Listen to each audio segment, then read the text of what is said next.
Hi friends, welcome to challenger app. ഞാൻ രാജേശ്വരി വിനോദ്. ഇന്ന് നമ്മൾ പുതിയതായി കാണാൻ പോകുന്നത് മറ്റൊരു മോർണിംഗ് ചലഞ്ചുമായിട്ടാണ് വരുന്നത്. അപ്പോൾ നമുക്ക് ക്ലാസ്സിലേക്ക് കടക്കാം. എന്തൊക്കെ കാര്യങ്ങളാണ് പഠിക്കാനുള്ളതെന്ന് നോക്കാം.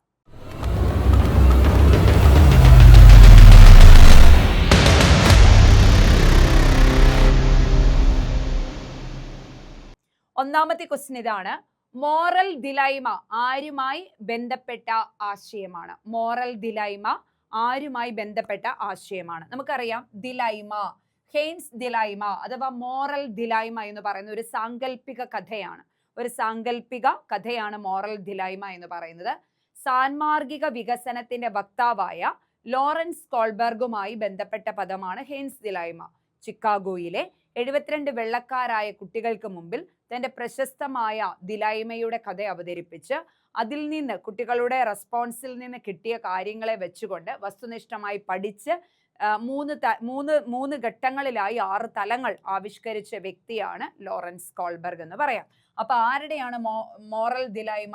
ലോറൻസ് കോൾബർഗിന്റെയാണ്. ആരുടേതാണ്? ലോറൻസ് കോൾബർഗിന്റേതാണ്. അദ്ദേഹം ആരാണ്? സാൻമാർഗിക വികസനത്തിന്റെ വക്താവാണ്. ആര്? ലോറൻസ് കോൾബർഗ് എന്ന് പറയുന്നത്. വ്യക്തിയുടെ വ്യവഹാര പരിവർത്തനം, ബിഹേവിയറൽ അഡാപ്റ്റേഷൻ അഥവാ വ്യവഹാര പരിവർത്തനം എന്ന് എവിടെ കണ്ടാലും അത് എന്തുമായി ബന്ധപ്പെട്ടതാണ്?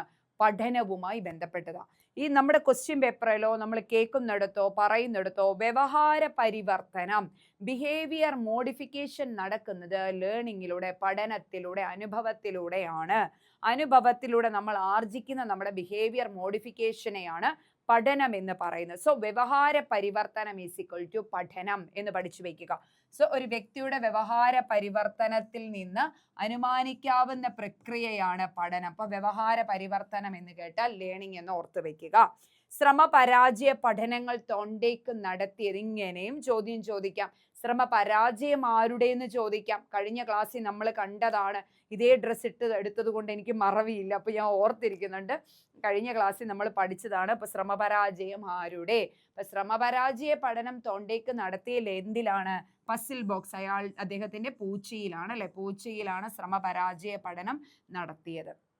ഓക്കെ, ശ്രമപരാജയങ്ങളുടെ ഒടുവിൽ ഒരു ബിഹേവിയർ സ്വന്തമാക്കുമെന്ന് പറയുന്നതാണ്. അപ്പൊ ശ്രമപരാജയ പഠനങ്ങൾ തോണ്ടേക്ക് നടത്തിയത് പൂച്ചയിലാണ് എന്ന് പഠിച്ചു വെക്കുക. ഓക്കെ, അത്ര മതി.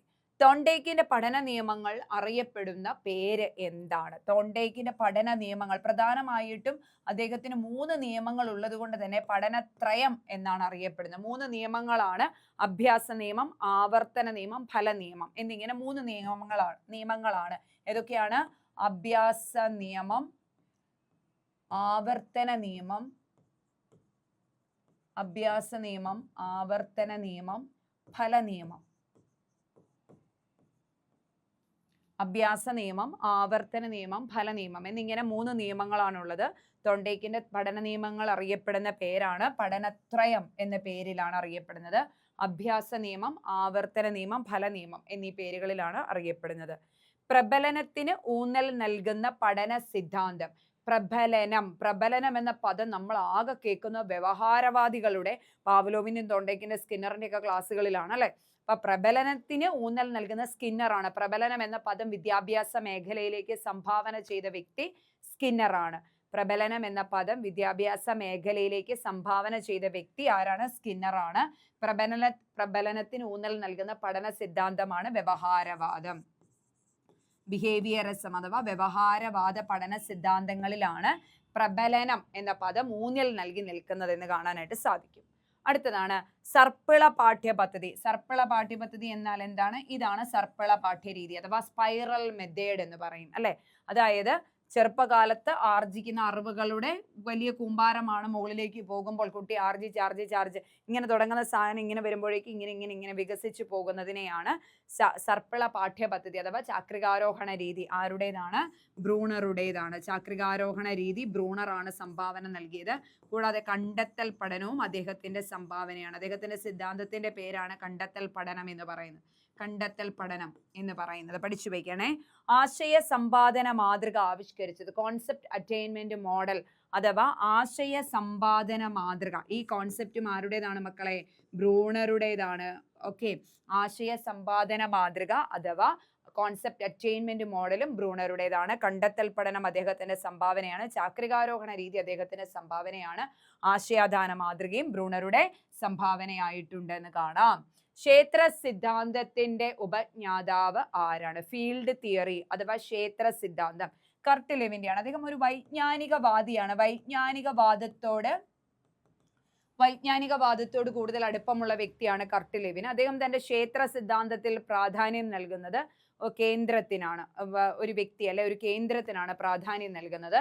അതുപോലെ തന്നെ കണക്കിലെ ടോപ്പോളജി എന്ന വിഭാഗവുമായി ബന്ധമുള്ളതിനാൽ ടോപ്പോളജിക്കൽ സൈക്കോളജി എന്നും ഇദ്ദേഹത്തിന്റെ സിദ്ധാന്തത്തിനെ വിശേഷിപ്പിക്കാറുണ്ട്. എന്താണെന്നാണ്? ടോപ്പോളജിക്കൽ സൈക്കോളജി എന്നാണ് ഇദ്ദേഹത്തിന്റെ സിദ്ധാന്തത്തിനെ വിശേഷിപ്പിക്കുന്നത്. ഓക്കെ, അപ്പൊ അടുത്തതാണ് ക്ഷേത്ര സിദ്ധാന്തത്തിൽ കർട്ട് ലെവിൻ പ്രാധാന്യം നൽകുന്നത് എന്തിനാണ്? അവിടെ കേന്ദ്രമെന്ന് ഞാൻ പറഞ്ഞു, കേന്ദ്ര ആശയത്തിന്. ഇത് രണ്ടും ഇമ്പോർട്ടന്റ് ആണ്, പഠിച്ചു വയ്ക്കണം. ക്ഷേത്ര സിദ്ധാന്തമാരുടെ? കർട്ട് ലെവിന്റെ. ക്ഷേത്ര സിദ്ധാന്തത്തിൽ കർട്ട് ലെവിൻ പ്രാധാന്യം നൽകുന്നത് എന്തിനാണ്? കേന്ദ്ര ആശയത്തിനാണ് എന്ന് പഠിച്ചു വെക്കുക. ഇനി വ്യക്തിയെ കഴിവിന്റെ പരമാവധി ഉപയോഗിച്ച് മുന്നേറാൻ സഹായിക്കുന്ന കരുതലാണ്.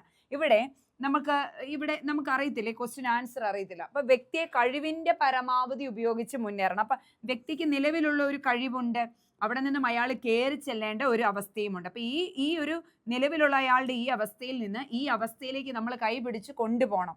ആ അവസ്ഥയാണ് സ്കഫോൾഡിങ് അഥവാ കൈത്താങ് എന്ന് പറയുന്നത്. ഓക്കെ, നിലവിലുള്ള അവസ്ഥയിൽ നിന്നും പരമാവധി ഉപയോഗിച്ച് മുന്നേറാൻ സഹായിക്കുന്ന കരുതൽ, നമ്മൾ കൊടുക്കുന്ന ഒരു ഹെൽപ്പ്, അതിനെയാണ് സ്കഫോൾഡിങ്. ഇത് ആരുടെ ആശയമാണ്? വൈഗോട്സ്കിയൻ ആശയമാണ്. വൈഗോട്സ്കിയുടെ ആശയമാണ് സ്കഫോൾഡിങ്. എന്ന് വെച്ച് ബ്രൂണറിനുമുണ്ട് സ്കഫോൾഡിങ് എന്നൊരാശയം. അത് ഞാൻ അടുത്ത ക്ലാസ്സിൽ പറഞ്ഞു തരാം. മറ്റൊന്നുമല്ല, നിലവിലെ അറിവിലേക്ക് പുതിയ അറിവിനെ കൂട്ടിച്ചേർക്കുന്നതിനെയാണ് ബ്രൂണർ സ്കഫോൾഡിങ് എന്ന് പറയുന്നത്. ഇദ്ദേഹം പറയുന്നത് നിലവിലുള്ള അവസ്ഥയിൽ നിന്നും ഉയർന്ന അവസ്ഥയിലേക്ക് എത്തിച്ചേരാൻ വേണ്ടി ശിശുവിനെ സഹായിക്കുന്ന ആ ഒരു രീതിയെയാണ് സ്കഫോൾഡിങ് എന്നാണ് വൈഗോട്സ്കി പറയുന്നത്. രണ്ടും രണ്ട് തരമാണ്, പറഞ്ഞു തരാം. ഓക്കെ, അപ്പൊ നമുക്ക് ഒന്നുകൂടെ നോക്കാം. തീർന്നു. മോറൽ ദിലൈമ ആരുമായി ബന്ധപ്പെട്ട ആശയമാണ്? ലോറൻസ് കോൾബർഗുമായി ബന്ധപ്പെട്ട ആശയം. വ്യക്തിയുടെ വ്യവഹാര പരിവർത്തനത്തിൽ നിന്ന് അനുമാനിക്കാവുന്ന പ്രക്രിയയാണ് പഠനം എന്ന് പറയുന്നു. ശ്രമപരാജയ പഠനങ്ങൾ തോണ്ടേക്ക് നടത്തിയത് എന്തിലാണ്? പൂച്ചയിലാണെന്ന് കാണാനായിട്ട് സാധിക്കും.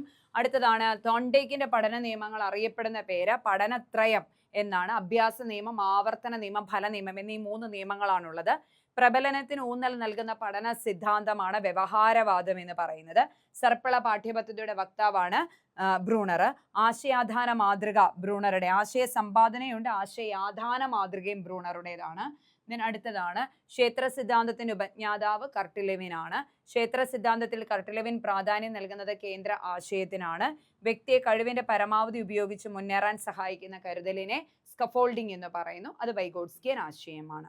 ക്ലിയർ ആയി എന്ന് വിചാരിക്കുന്നു. നോട്ട് ബുക്കിൽ ഈ ഉത്തരം ഉണ്ടാവണം. കാരണം 10 ക്ലാസ് കഴിഞ്ഞാൽ, കൃത്യം ഇനി 10 ക്ലാസ് കഴിഞ്ഞ് 11ാമത്തെ ക്ലാസ് റിവിഷൻ ആണ്. അപ്പോൾ അത് ഉറപ്പായിട്ട് റിവിഷൻ ആയിട്ട് നടത്തും. ഇപ്പോൾ ഈ 5 ക്ലാസ് കഴിഞ്ഞ് 6ാമത്തെ ക്ലാസ് സോഷ്യൽ സയൻസോ അല്ലെങ്കിൽ സയൻസോ എടുക്കുകയാണെങ്കിൽ ആ 5 ക്ലാസ് വെച്ചിട്ട് ഞാൻ 6ലോ 7ലോ ഒരു റിവിഷൻ കൊണ്ടുവരും കേട്ടോ. റിവിഷൻ മസ്റ്റ് ആണ്. റിവിഷനിൽ വെള്ളം ചേർക്കരുത്. റിവിഷൻ എടുക്കുമ്പോൾ റിവിഷൻ ഞാൻ ക്വസ്റ്റ്യൻ മാത്രമായിട്ടാണ് വരുന്നത്. ഉത്തരം എഴുതണം. ഉത്തരം എഴുതി എന്ത് ചെയ്യുക? അവസാനം ഉത്തരം പറയുമ്പോൾ ശരിയാണോ എന്ന് മറിച്ച് വെച്ചിട്ട് എഴുതാൻ നിൽക്കരുത്. പണി ഞാൻ തരും. ഓക്കെ, ഓടിച്ചിട്ടടിക്കുക, അത്രയേ ഉള്ളൂ. അപ്പോൾ എന്ത് ചെയ്യുക? ആ ബുക്കൊക്കെ ആയിട്ടിരിക്കുക. ഒരു 5 ക്ലാസ് കഴിഞ്ഞ് 6ാമത്തെ ക്ലാസ് സോഷ്യൽ സയൻസ് എടുക്കാനാണ് പ്ലാനെങ്കിൽ 6ാമത്തെ ക്ലാസ്സിൽ ഞാൻ സൈക്കോളജിയുടെ റിവിഷൻ, 5 ക്ലാസ്സിൻ്റെ റിവിഷൻ. അപ്പോൾ കാണാതെ പഠിച്ചു വെച്ചിട്ട് കയറി, തെറ്റിപ്പോയാൽ പൊക്കോട്ടെ, കുഴപ്പമില്ല, നമുക്ക് സമയമുണ്ടല്ലോ പഠിച്ചെടുക്കാൻ. അതുപോലെ കൂടെ ഞാനും ഉണ്ട്. അപ്പം പിന്നെ നിങ്ങൾ ടെൻഷൻ അടിക്കുകയേ വേണ്ട, കൂടെ ഞാനുണ്ട്. LP UP വരെ ഉണ്ട്. അപ്പോൾ അതുകൊണ്ട് യാതൊരു ടെൻഷനും അടിക്കേണ്ട, നമുക്കൊന്നിച്ച് പഠിച്ചു പോകാം. ഓക്കെ മക്കളെ, ശരി എന്നാൽ മറ്റൊരു ക്ലാസ്സായിട്ട് കാണാം. Thank you. ഉഷാറായിട്ടിരിക്കുക.